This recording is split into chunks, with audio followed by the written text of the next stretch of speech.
Hello दोस्तों, स्वागत है आपका हमारे इस यूट्यूब चैनल पर। दोस्तों, कल ये नोटिस आपने पढ़ा, लेकिन इसमें एक और बात थी जो मैंने बोलना भूल गया था।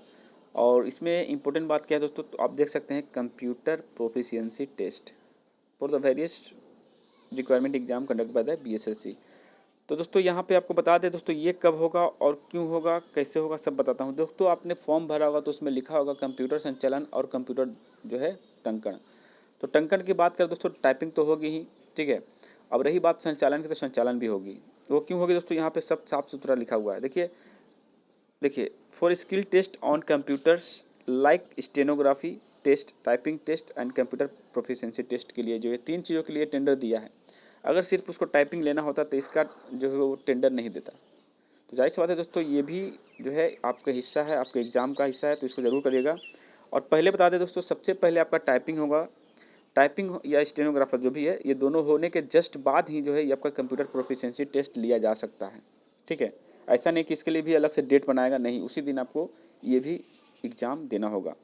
अब बात करते हैं दोस्तों कि इसमें क्या क्या चीज़ें आती है, ठीक है। तो चलिए इस वीडियो को अंत तक जरूर देखिएगा। तो दोस्तों अभी हम आए हैं, एक सिंपल पेपर है जिसके ऊपर जो computer skill test for the post of lower division clerk, LDC post के लिए, यानी कि आपका जितना भी पोस्ट है बिहार एसएससी में, वो सारे निम्न वर्गीय लिपिक हैं दोस्तों, यानी कि एलडीसी पोस्ट ही है। तो उसके अंतर्गत क्या क्या टेस्ट होती हैं, तो उसके बारे में यहाँ पे मैं डिटेल में बताऊँगा। किस किस फॉन्ट पर जो है कैसा कैसे क्या क्या होता है दोस्तों, सारी चीज़ मैं यहाँ पे डिटेल्स में बताने वाला हूँ, तो ध्यान से देखिएगा। Section A, instruction about the conduct of skill test, computer skill test और सिंपल क्वेश्चन पेपर, ये दोनों आपको यहाँ पे दिखाने जा रहा हूँ दोस्तों। तो देखिए यहाँ पे सबसे पहले नंबर जो आता है, कुछ इंस्ट्रक्शन होते हैं, यानी कि कुछ सूचनाएं होती हैं जिनको आपको फॉलो करना पड़ता है दोस्तों। देखिए, the computer skill test exam means the computer proficiency test knowledge of computer including usage of office suite and database for the which question pertaining the passage paragraph about 100 words in MS Word and one PowerPoint presentation slide MS PowerPoint and the table in MS Excel will have to answer within the time limits। तो दोस्तों एक time limit आपको बांधा जाएगा, यहाँ पे 30 minute बताया गया, लेकिन आपको कुछ और भी टाइम मिल सकते हैं, हो सकते हैं 10 मिनट का स्लाइड हो या 15 मिनट का स्लाइड हो, कुछ इस तरह का टाइम दे सकते हैं। और उसमें क्या क्या करना पड़ेगा दोस्तों, तो यहाँ पे बताया गया कि 100 वर्ड का एक जो MS वर्ड में आपको कुछ लिखना होगा, जैसे कि सरकारी सूचना लिख सकते हैं, लेटर लिख सकते हैं किसी अधिकारी को, या फिर कुछ पैराग्राफ दिया जा सकता है, कुछ भी दिया जा सकता है दोस्तों, तो उसको करना होगा। उसके बाद MS पावर पॉइंट में भी आपको कुछ स्लाइड्स बनाने होते हैं, जैसे कि आपका थंबनेल, जैसे हम लोग यूट्यूब में डालते हैं, तो थंबनेल हो गया, कुछ प्रेजेंटेशन हो गया, या फिर कोई बैनर बना सकते हैं, कुछ भी बनाने को आपको वहाँ पे मिल सकता है। और थर्ड आता है दोस्तों, MS एक्सेल में भी आपको कुछ टेबल बनाने होंगे, जिसमें आपको आंसर शीट हो, मार्कशीट हो, या फिर आपका रिजल्ट टाइप का कुछ हो, मैंने कुछ इस तरह का वहाँ पे बनाया जाता है, जिसमें मैथमेटिकल्स कुछ फॉर्मूले लगते हैं दोस्तों, ठीक है, एक्सेल में। तो बात करते हैं दोस्तों आगे कि आगे क्या क्या होता है दोस्तों। देखिए यहाँ पे ये सब आपको करना ही है। साथ में एक चीज़ बहुत ज़्यादा ध्यान देने वाली बात है कि candidate should mention their roll number, batch time and date of the top right side of the page. यानी आप जो भी बनाइएगा, जो भी आपके पास जो पेज बनेगा, उसको आप प्रिंट जब करिएगा, प्रिंट से पहले आपको ऊपर में कहीं कोने में साइड में जो है आपका रोल नंबर लिखा होना चाहिए, डेट ऑफ एग्ज़ाम जिस दिन आप एग्ज़ाम दिए हैं, बैच नंबर हो या रोल नंबर हो, वो भी आपको लिखना पड़ेगा वहाँ पे दोस्तों, ठीक है। और उसको प्रिंट करके आपको फिर दिखाना पड़ेगा, ठीक है। अब आगे बढ़ते हैं दोस्तों, यहाँ पे सैम्पल पेपर दिया हुआ है कंप्यूटर स्किल टेस्ट के लिए, देखते हैं आखिर क्या है इसमें। तो सबसे पहले बात करते हैं MS पावर पॉइंट में, ठीक है। पहले आपका पावर पॉइंट हो सकता है, MS वर्ड हो सकता है, या एक्सेल हो सकता है, लेकिन कोई एक पहले होगा। तो देखिए यहाँ पे MS पावर पॉइंट पहले दिया गया है। तो create a power point presentation comprising the content and mention the sample slide with the formatting. आपको ये सारे फॉर्मेटिंग जो है स्लाइड के साथ दिखाने होंगे, कौन कौन सी चीज़ यूज़ करना है, बोल्ड करना है, अंडरलाइनिंग करना है, इटैलिक करना है, एंड अलाइनमेंट करना है, एंड द फॉलोइंग गाइडलाइंस के ऊपर ही काम करना है दोस्तों। देखिए यहाँ पे जैसे कि आपको बता दें अगर वो कि आपको साइज़ जो है 54 होना चाहिए, तो आपको साइज़ 54 रखना चाहिए। देखिए यहाँ पे द टाइटल फॉन्ट साइज 24, तो 24 टाइटल पॉइंट, ये जो टाइटल आप देख रहे हैं ऊपर में इंडिया, ये 24 पॉइंट का है। इसके बाद देखिए नीचे में कुछ बोल्ड होगा, वो बोल्ड दिखाना होगा आपको दोस्तों, ठीक है। और सब टाइटल भी आपको दिखाने होंगे।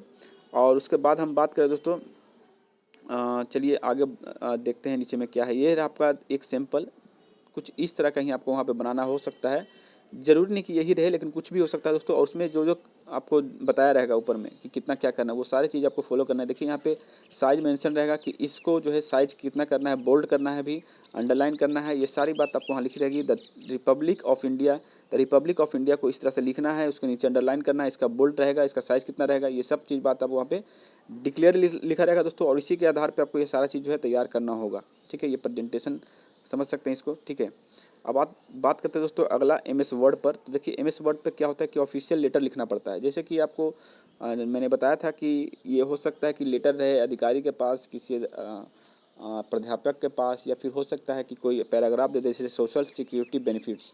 तो इन सभी चीज़ को भी यूज़ करना पड़ेगा। जैसे यहाँ पे फ़ॉन्ट साइज आपको बताया रहेगा, डबल लाइन स्पेसिंग बताया रहेगा, फ़ॉन्ट साइज फिर से बताया रहेगा नीचे का। देखिए ये फ़ॉन्ट साइज इसका है 16 और ये फ़ॉन्ट साइज इसका है, ठीक है, 12। तो इस तरह का हो सकता है दोस्तों। और यहाँ पे देखिए जैसे कि यहाँ पे कुछ को डार्क किया गया है और बोल्ड किया गया, तो इस तरह से भी आपको करने होंगे। यहाँ पे भी अंडरलाइन किया गया, तो ये भी आपको करके दिखाने होंगे। जहाँ पे जो जो चीज़ें हैं वो सारी चीज़ इस तरह से होना चाहिए। ये था आपका दोस्तों MS वर्ड का। अब बात करते हैं MS एक्सेल का। तो इसमें भी आपको जो है देखिए क्या करना है, reproduce the following data in the MS Excel sheet with the centre alignment, bold grid line, bold outside border and perform the calculation using formula MS Excel sheet. यानी दोस्तों इस तरह का आपको कुछ रिजल्ट टाइप का कुछ बनाना पड़ेगा। ये बस सिंपल है, इससे कुछ ज़्यादा बड़ा भी हो सकता है।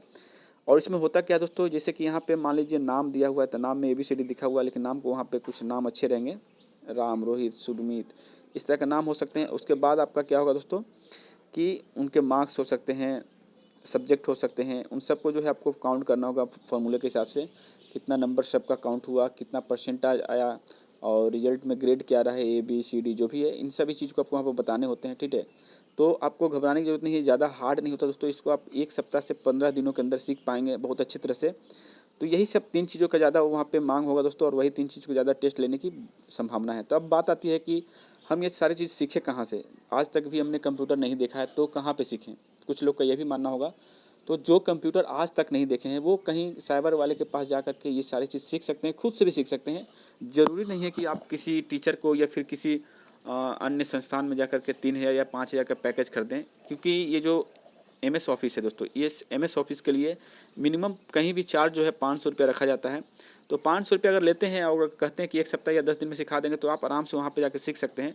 अगर 500 से ज़्यादा लेते हैं, मान लीजिए 2000, 3000, 5000 लेते हैं, और आप सक्षम नहीं है देने के लिए, तो आप घर पे भी सीख सकते हैं अगर सिस्टम है तो। कोई बड़ी बात नहीं है। ज़्यादा बेसिक से ज़्यादा हाई लेवल का कुछ नहीं पूछता है दोस्तों। ठीक है, ये मैं बता रहा हूँ गारंटी के साथ। यहाँ पे CGL 4 में जो CGL 4 का जब एग्ज़ाम होता है टाइपिंग टेस्ट का, sorry typing test, computer proficiency test का, तो वहाँ पे भी यही नॉर्मल चीज़ें पूछी जाती है।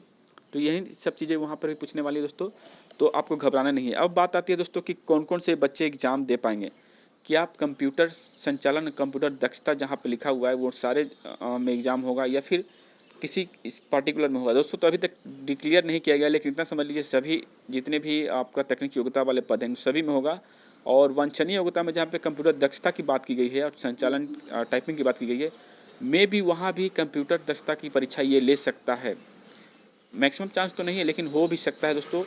तो इसलिए तैयारी आप सभी लोग करिए, और पहले तो टाइपिंग होगी, उसके बाद ये सब होगा। तो ज़्यादा कुछ नहीं बोलूँगा, और ठीक है, इसी के साथ वीडियो समाप्त करते हैं।